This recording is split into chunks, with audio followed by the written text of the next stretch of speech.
Nous assistons à une montée aux extrêmes au Proche-Orient. Chaque jour apporte son lot de surprises, de nouvelles surenchères entre les belligérants. Qui aurait pu imaginer la faillite du 7 octobre au regard de la capacité d'infiltration des services israéliens vis-à-vis, par exemple, du Hezbollah, qui lui a permis de pratiquer des frappes chirurgicales et décapitantes redoutables. La réaction israélienne a elle-même pu surprendre, anéantissant miliciens comme civils dans Gaza. Puis l'escalade se poursuit maintenant au Liban. L'Iran riposte, on attend le coup d'après. Israël aime avoir le dernier mot. Nous ne sommes donc pas au bout de nos surprises. Netanyahou semble incontrôlable. Il joue à plein de l'incertitude des résultats de l'élection américaine et du vide que ces élections induisent. Il peut chercher le bon prétexte pour s'en prendre à l'arsenal iranien, ce à quoi les États-Unis semblent hostiles. Mais des frappes sur les champs pétrolifères et les ports iraniens pourraient avoir des conséquences désastreuses sur l'Occident et le prix du pétrole. Et si Israël envisageait, pourquoi pas même des frappes nucléaires préventives? Les nouveaux scénarios virent au cauchemar. Pour décrire au mieux la situation et s'engager dans un travail de prospective, je reçois ce soir sur GPTV Actu Laurent Arthur Duplessis, géopolitologue, et Alain Juillet, ancien directeur du renseignement à la DGSE. Nous nous retrouvons tout de suite après ça.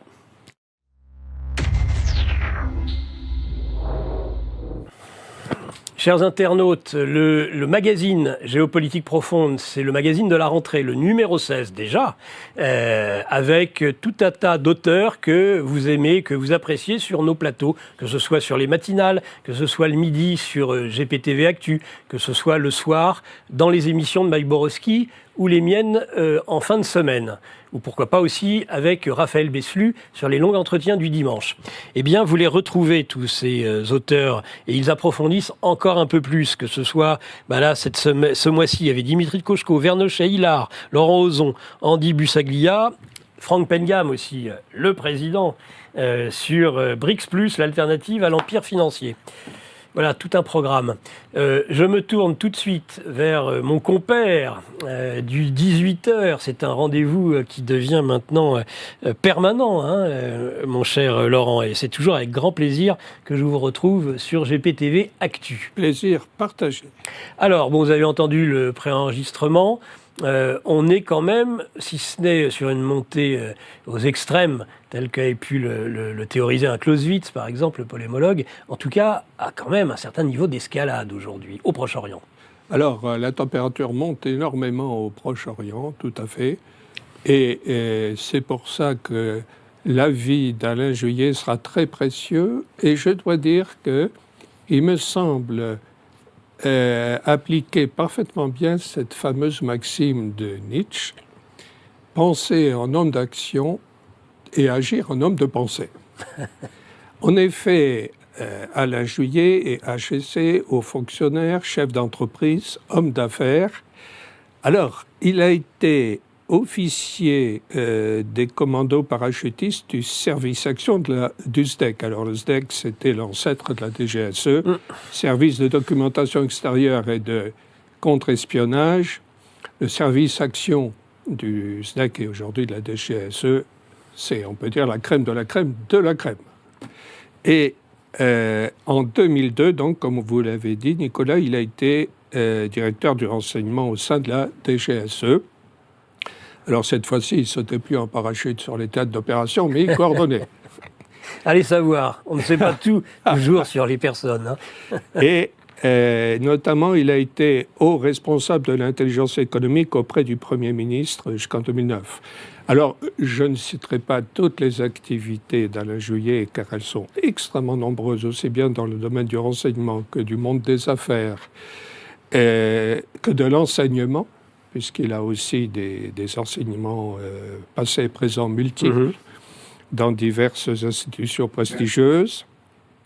Et pour finir le tableau, il est fondateur de Open Box TV sur YouTube, où il anime donc des émissions de géopolitique et de géostratégie. Alors, quelle question vous avez souhaité déjà poser à Alain Juillet par rapport à cette situation au Proche-Orient? On évoquera peut-être un peu la Russie. Eh bien, justement, ce que j'aurais souhaité lui demander, c'est comment il voyait la suite, c'est-à-dire qu'Israël va être obligé de continuer son action aussi bien contre le Hezbollah et donc avec des troupes terrestres maintenant, ce qui devient plus dangereux maintenant pour Israël, l'engagement terrestre, parce que là, effectivement, il y aura des pertes humaines, ça a commencé d'ailleurs. Et d'autre part, vis-à-vis de l'Iran, avec le dilemme que vous avez exposé tout à l'heure, Nicolas, c'est ou bien s'en prendre au pétrole, mais ça fera flamber les cours mondiaux, et ça ne fera pas l'affaire. Surtout s'il y a une réaction de l'Iran sur certains détroits. Oui, le détroit d'Ormuz, voilà. Il est facile de bloquer en coulant un gros bateau. Voilà.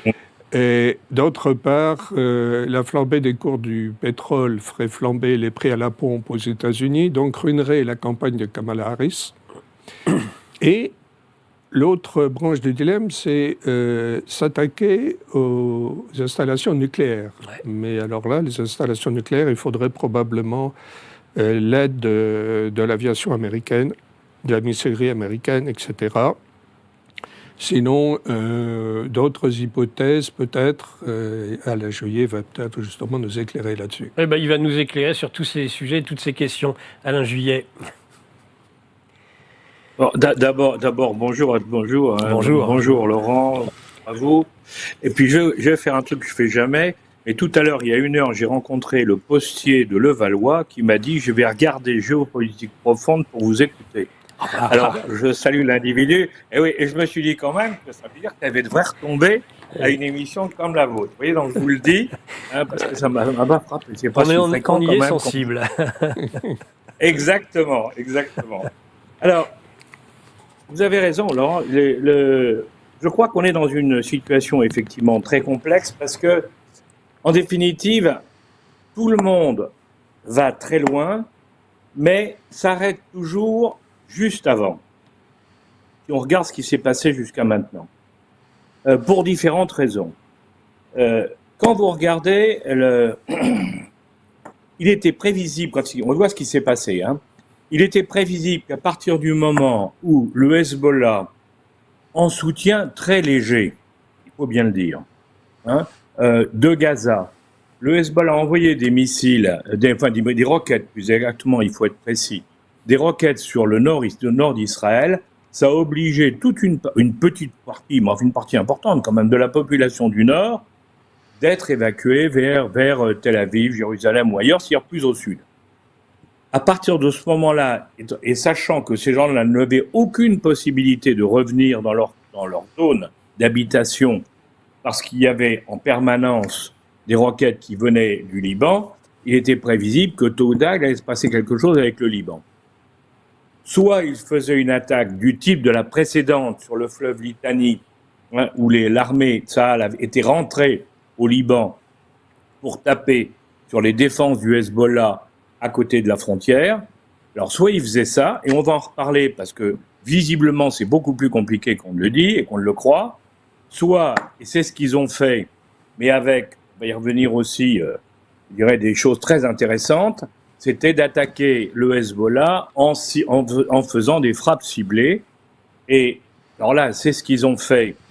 Et il faut saluer, alors là, froidement, si vous voulez, là, je ne prends pas parti du tout, hein, mais sur le plan du service de renseignement israélien, l'histoire à la fois des bips, vous savez, des beepers et des talkie-walkie piégés.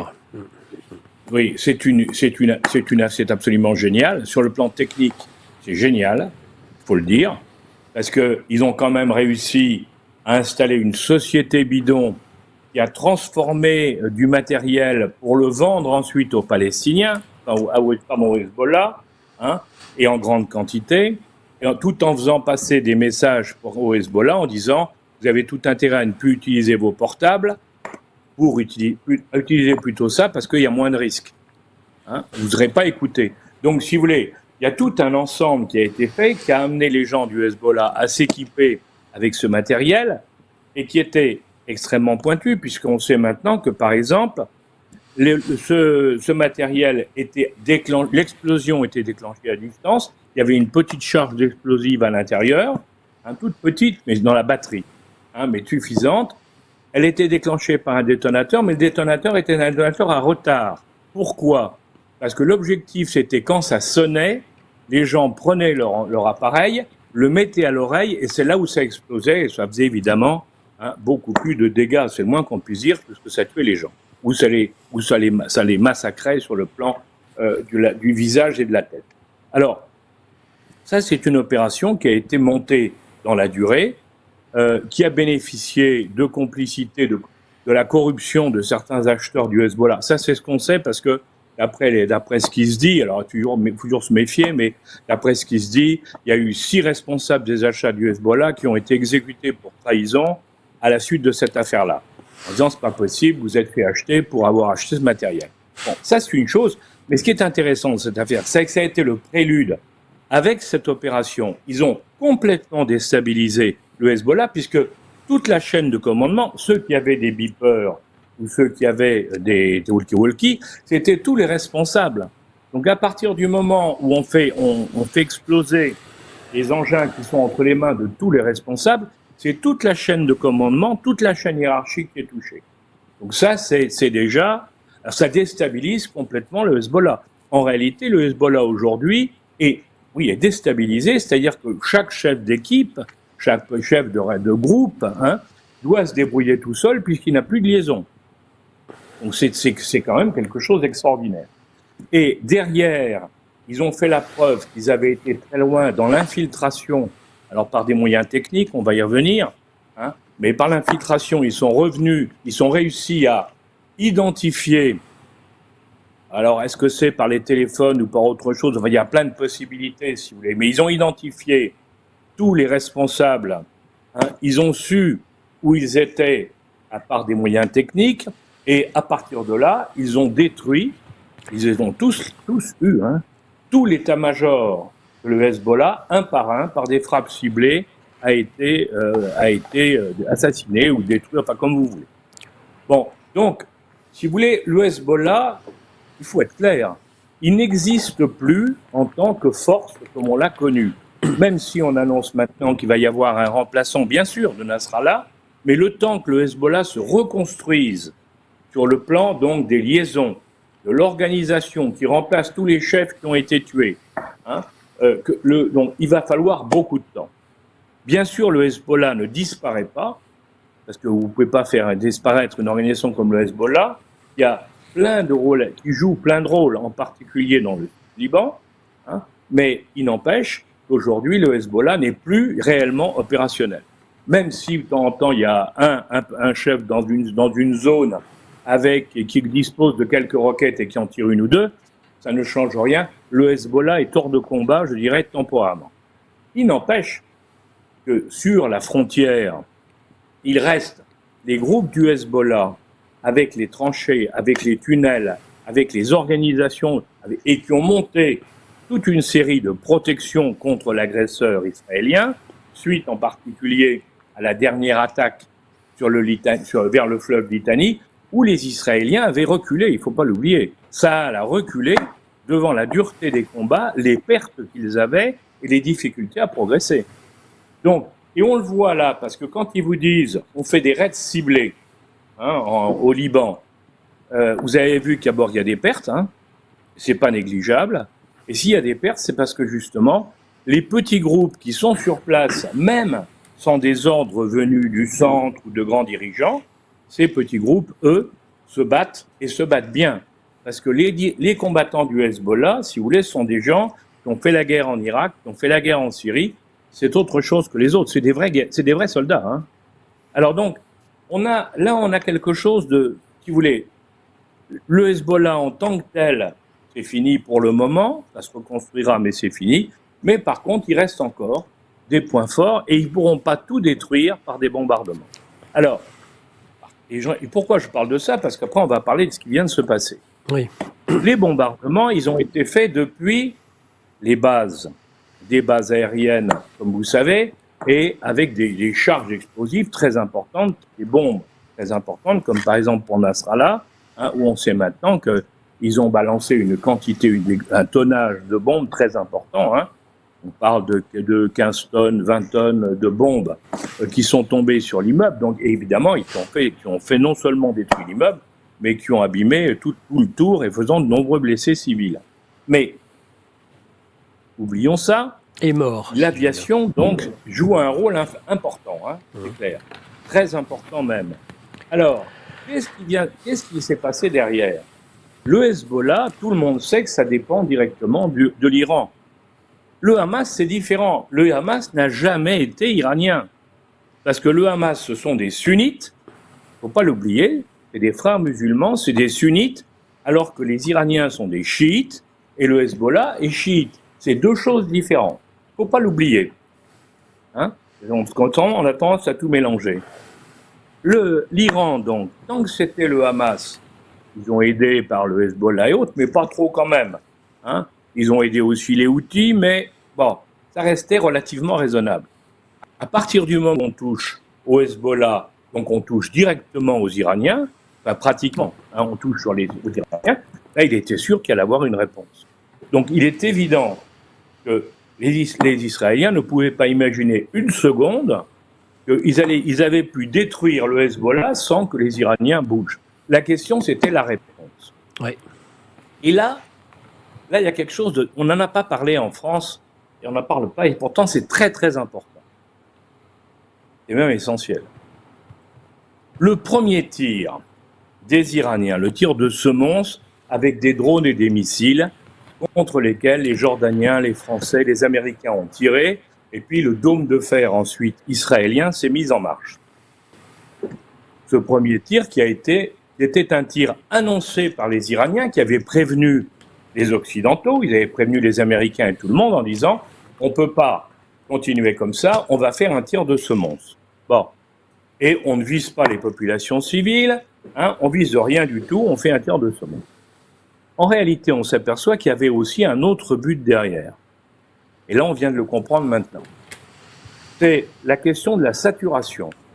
Le dôme de fer israélien peut tirer un certain nombre de missiles, de fusées contre les missiles arrivants, mais jusqu'à une certaine limite.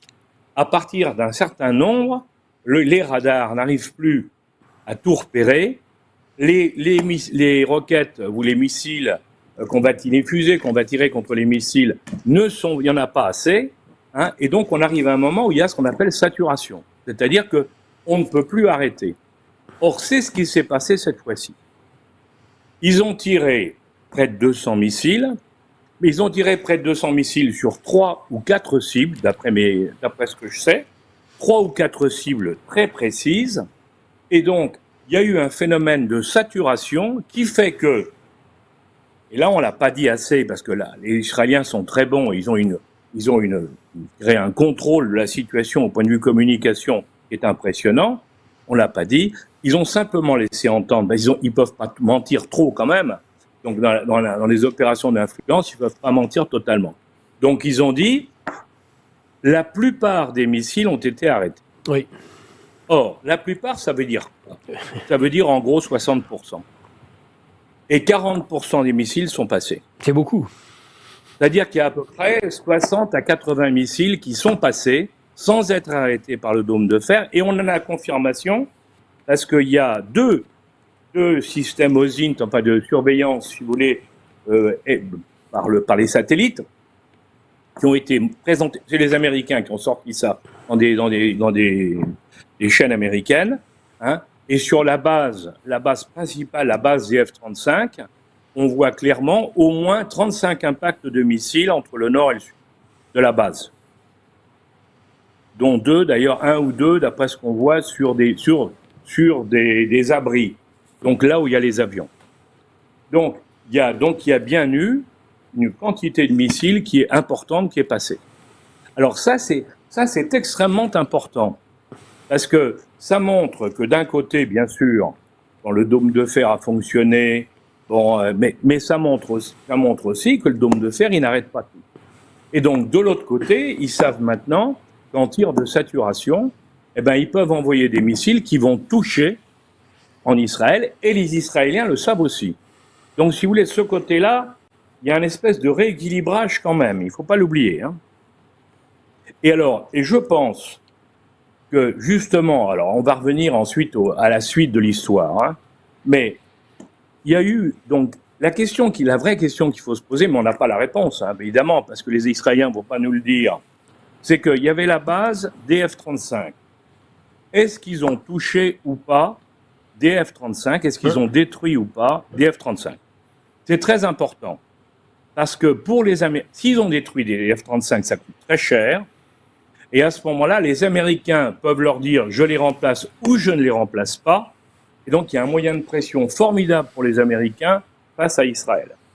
Et entre parenthèses, quand on entend le président américain Biden qui dit on va coordonner l'attaque, moi, ça me laisse penser quand même qu'il y a eu plus de pertes qu'on ne l'a dit. Et que les Américains tiennent enfin un petit peu les Israéliens, Netanyahou.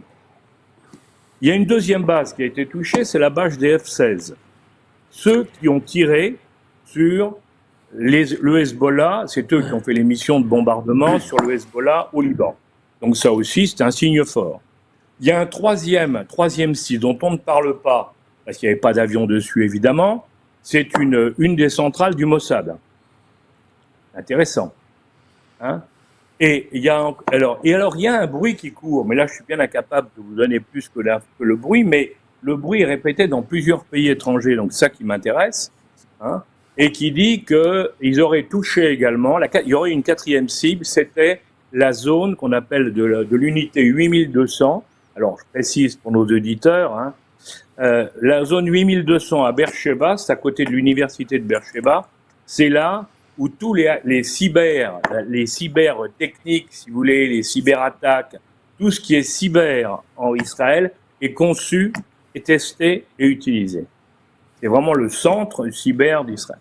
Et alors, il semblerait que là, ils ont touché quelque chose. Alors, comme là, je ne vais pas plus loin parce que j'ai vu ni photo, hein, moi je crois aux faits, hein, je suis un factuel, hein, moi l'émotion m'intéresse pas, donc je regarde les faits et là, j'ai pas vu de photo, alors que sur le site, en la base aérienne, il y a 2 photos très claires où on voit que ça a touché, ça a bien touché. Alors, donc qu'est-ce qui se passe aujourd'hui maintenant? Je voulais vous dire ça parce que c'est important de bien comprendre, parce que on n'a pas dit en France, hein, on n'a pas dit, parce qu'il y a eu effectivement le secret défense israélien a joué à plein, et comme nous sommes plutôt alliés, je dirais nous sommes alliés dans cette affaire, on ne va pas non plus laisser fuiter un certain nombre de choses. Mais maintenant, si vous voulez que ça sorte dans un certain nombre de pays, c'est indiscutable. Hein? Alors, bien sûr, les Israéliens, là, ils ne peuvent pas laisser passer non plus. Alors après, on peut dire, oui, mais après tout, c'est eux qui ont attaqué le Hezbollah, mais ils vont vous dire, oui, mais le Hezbollah nous attaquait avant. Enfin, ça, c'est le problème du chat qui se mord la queue. Hein. Donc, aujourd'hui, qu'est-ce qui peut se passer? Oui. Effectivement, c'est une réplique israélienne. Alors, qu'est-ce qu'elle peut faire? Pour reprendre ce que disait Laurent tout à l'heure sur les différentes possibilités. Le nucléaire, d'abord, l'utilisation du nucléaire, c'est même pas la peine d'y penser, parce qu'alors ça, les Américains, tous leurs alliés réagiraient très violemment. On ne peut pas s'amuser à ça, c'est clair. Israël peut pas. Israël peut dire attention, j'ai les moyens de le faire, mais de là à l'utiliser, là, je pense que si jamais Netanyahou s'amusait à ça, c'est fini. Donc on n'y est pas. Et on n'y sera pas, à mon avis, avant longtemps. Bombarder les installations nucléaires. Alors, oui, bien sûr, les Israéliens peuvent attaquer les installations nucléaires, mais iraniennes, hein, les usines qui préparent et tout ça. Mais d'une part, c'est les zones les mieux défendues d'Iran, donc il y aura des pertes du côté israélien. Est-ce que la population israélienne est prête à apprendre qu'un certain nombre d'avions ont été abattus par la défense antimissile autour des centrales? Je n'en suis pas sûr. Ils sont obligés d'utiliser des avions. Ils sont obligés d'utiliser des avions. Même s'ils tirent, oui, ils vont tirer à distance, hein, bien sûr. Ils vont pas aller sur la centrale pour tirer, hein, sur les usines. Mais ils sont à une certaine distance. Mais les systèmes antimissiles, les S-300 et autres, sont capables d'aller les chercher très loin. D'accord. Donc, si vous voulez, il y a un vrai. Et puis, ils peuvent avoir. On ne sait pas tout. Il y a peut-être aussi d'autres systèmes antimissiles qui ont été mis sur les axes de pénétration possibles ou probables, si vous voulez, des avions. Parce que les avions, pour arriver, ils vont choisir des routes. Hein. Bien entendu, ils ne vont pas arriver en direct. Hein. Pour surprendre, ils vont arriver autrement. Mais avec tous les problèmes que ça pose avec les pays survolés. Donc c'est très compliqué. Donc l'attaque je dirais, des centrales, c'est très compliqué. Et puis alors, il y a une contrepartie. C'est que s'ils détruisaient les centrales, avec ce que je viens de vous dire sur les fusées capables de franchir le dôme de fer, qu'est-ce qui se passe si 200 missiles iraniens tombent sur l'usine nucléaire de Dimona, en Israël? Eh oui. Donc, si vous voulez, il y a aussi les mesures de rétorsion de l'autre côté. Eh oui. Donc, si vous voulez, tout ça fait que chance que ça se passe là-dessus.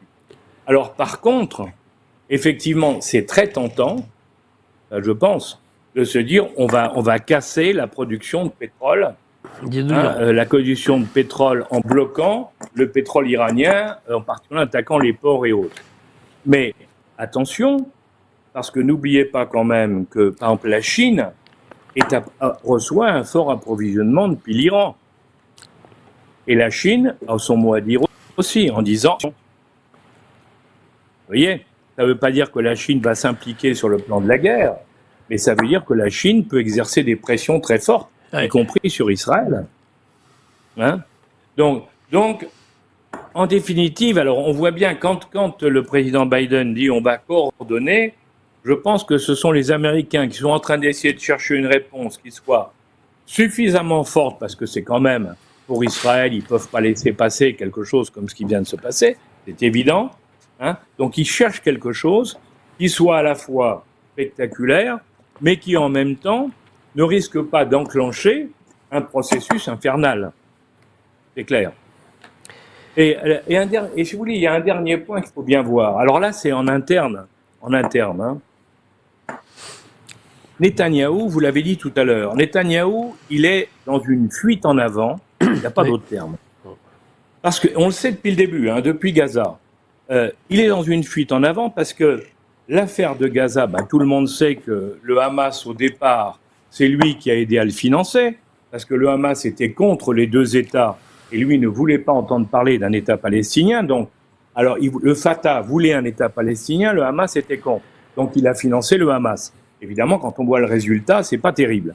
Donc ça, les Israéliens lui en veulent beaucoup. Mais il y a pire. Et là, je reviens au 7 octobre.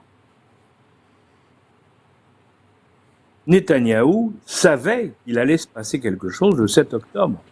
Puisqu'on a la preuve, ça a été écrit, que les services secrets égyptiens ont prévenu les Israéliens en disant « Attention, il va se passer quelque chose dans les toutes prochaines semaines ou tous les prochains jours, toutes prochaines semaines. » Et que le président Sisi lui-même, ça a été raconté par les Égyptiens, le président Sisi lui-même a téléphoné à Netanyahou en lui disant « Attention, ça va bouger à Gaza, faites très attention. » Et alors, je sais qu'il y a une commission parlementaire qui est en train de se constituer à Tel Aviv, au Parlement, à la Knesset.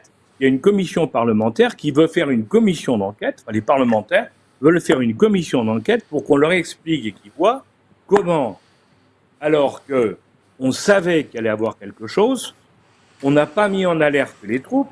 C'est pour ça qu'il y a eu les gens à la frontière de Gaza qui ont été massacrés, mais aussi dans le camp militaire qui a été attaqué par les gens qui étaient sortis de Gaza. Bon, comment ça se fait qu'on ne les avait pas prévenus, même si c'était une fête, ils auraient dû être prévenus. Donc, si vous voulez, les gens disent, qu'est-ce que c'est que cette histoire? Donc, aujourd'hui, Netanyahou est dans un vrai piège, parce que si on ajoute ces affaires judiciaires qu'il y avait avant, parce qu'il avait des affaires judiciaires qui pourraient l'amener jusqu'à la prison, ça fait beaucoup pour un seul homme. Donc, lui, il est coincé. Le seul moyen de s'en sortir, c'est de gagner la guerre. Oui. Et si la guerre a tendance à s'arrêter, à augmenter la guerre pour pouvoir tenir. Donc lui, il est dans une course, si vous voulez, pour survivre. Et ça, c'est très, très important. Et très ennuyeux. C'est très ennuyeux, c'est très compliqué. Alerte Info. Géopolitique profonde prend sa place dans le paysage médiatique français. Bonsoir à tous, vous êtes sur Géopolitique Profonde, la chaîne qui est là pour remplacer les médias subventionnés. On investit maintenant la rue et on veut vous entendre. Le gouvernement de M. Macron nous a obligés et nous a enfermés chez nous. Mais on a besoin de votre soutien. Alors cliquez sur le bouton j'aime pour nous soutenir.